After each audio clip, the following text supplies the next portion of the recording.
ရှိတပွဲကိုသူက6ချက်9ချက် စီနဲ့ဆက်လာရဆိုတာမှအလုပ်ပဲဆိုတာအကြောင်းတော့ အပြင်းချဆိုင်နေမှာဆိုရင်အချို့အိန္ဒိယဆိုင်နေမှာဆိုရင်17ချက်12ချက်ပေးရတယ်ဈေးကတော်တော်กว่าတယ်သူကဝိတာတွေပါနဲ့စားတဲ့ဆိုင်ကြီးမို့ကိုယူကိုကပေါ့နော် service ပေါ့နော်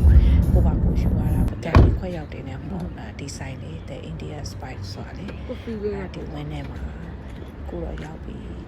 ဈေးတွေကတော်တော်တက်တာတော့လေကျွန်မမကြခဏကျွန်တော်တို့မိသားစုတွေသွားစားဖြစ်တယ်ပေါ့နော်မိသားစု4ယောက်60လောက်ဆိုရင်စားလို့ဖြစ်တယ်ပေါ့နော်ခြားအိန္ဒိယဆိုင်တွေဆိုရင်မရတော့ဘူးအနည်းဆုံး80 100ကုန်တော့ဘာလို့ဟင်းဘွက်တစ်ပွဲကို20နဲ့ဒီပိုင်းဖြစ်သွားပြီလေဟင်းဘွက်တစ်ပွဲအနည်းဆုံး20လောက်ဖြစ်သွားဒီမှာတန်ပေါက်တွေပါသူတို့ရတာလေဒါအိန္ဒိယဆိုင်သူရဲ့မျက်နှာစာလေးပေါ့နော်ဒါကတော့သူရဲ့မျက်နှာစာလေးအိန္ဒိယဆိုင်ဆိုလေအိန္ဒိယစားတွေပေါ့လေနော်အိန္ဒိယနဲ့ပတ်သက်တဲ့စားတွေဒါဆိုင်တွေကိုသူကဝင်မယ်ဆိုရင်ဝင်လာတဲ့သူကဒီဘက်ချမ်းမှာကတော့ဆက်ပြီးအိန္ဒိယစားတွေပေါ့နော်မဆလာတို့ပဲတို့တိန်ချင်းတို့နော်အိန္ဒိယစားနဲ့ပတ်သက်တာတွေကုန်ရတာပေါ့နော်အဲ့လိုတီးရလေးလည်းနည်းနည်းပပတင်ထားတယ်ကလပဲတို့ပဲလီလေးတို့ပဲဝါလေးတို့နော်အဲ့လို bus party တို့အဲ့လိုမျိုးအိန္ဒိယပတ်သက်တာဒါအချို့ဒါကြိုက်တာစားမယ်ပဲလေးဖြစ်ပါတယ်ဒီအဲ့ဒီပွဲဒီကစိတ်သားအဲ့ဒါတပွဲပဲဝယ်ရတော့အဲ့လိုတစ်တိုးနေတာသူကအဲ့ဒီမှာပပမိသားစုပွဲနဲ့တိုးလို့လုပ်ထည့်ရပါပဲဒီမှာဒီမှာဥစ္စာကြတယ်ဥစ္စာမောစားတယ်ဆောင်းစားတာစတားစတားတတရစတားဟင်းတပူကိုရှယ်တယ်ဒီမှာပြရိုက်တာစပွဲပါစတားဟင်းတပူကိုနဲ့ချက်ပါတယ်တပွဲကို9ချက်လူရှိတစ်ချက်အကြီးတစ်ချက်ပေါ့နော်ပဲတစ်ခွက်နဲ့လက်ကလည်းတော့ပိတ်တယ်ဆိုတော့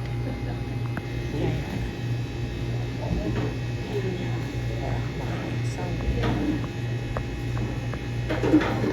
ကြောင်ကြောင်ပါတယ်လာတယ်စိတ်သားလေးပေါ့စိတ်သားလေးစတားတော့ဘယ်လိုသိနေစားလဲဒီစားကြည့်စားပါကြအဲ့တော့ဒီကလမ်းမပါဘူးစားတော့ပေါင်းနေတာပေါ့အဲ့တော့စားပြီးပြန်လေးနေလိုက်ပါတယ်လေအဲ့ဒီရက်ကွက်လေးကနည်းနည်းလှတယ်ပေါ့နော်လှရလမ်းတော့လေးထည့်ပြီးတော့ရိုက်ပြထားတာဖြစ်ပါတယ်ရှင်အားလုံးပဲအားပေးတဲ့လူတွေအားလုံးဒါမိုရိုဗီယာပဲမလားကြည့်တင်ပါတယ်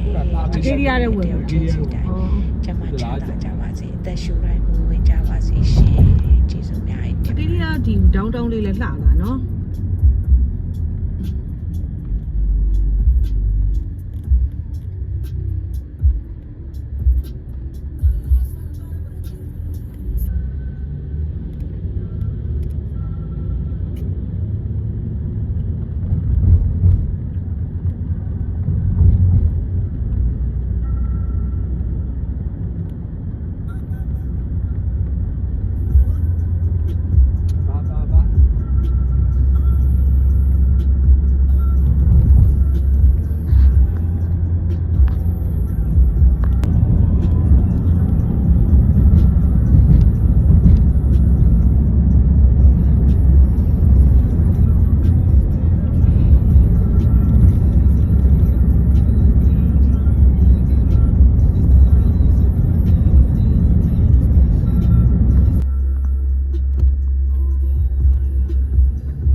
Oh no.